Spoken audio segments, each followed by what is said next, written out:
Hello दोस्तों, तो आज हम करेंगे फेस वॉश की अनबॉक्सिंग। तो इसमें मंगाया हमने फेस वॉश।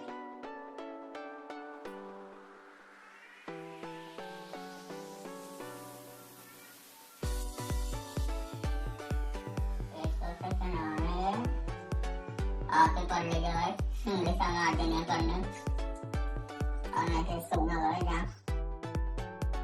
इसको पढ़ा नहीं थे इसकी कैटेगरी वगैरह यहाँ लिखी है। इसमें क्या क्या इसमें क्या नाम है यार, इसका बड़ा अजीब सा नाम है यार। लोग बाग ऐसा अजीब अजीब नाम रखते हैं। तो ये देखिए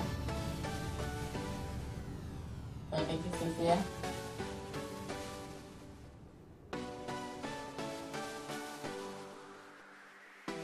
बहुत अच्छी शीशी, तो बॉक्सेस में और कुछ तो आया नहीं है। तो इसे यूज करेंगे हम फेस वॉश को। बहुत कुछ अलग लग रहा है इसमें, तो ठंडा ही नहीं आता, बस मंगा लिया और आप यूज करेंगे। तो मिलते हैं नेक्स्ट वीडियो में। ये तो अनबॉक्सिंग हो गई,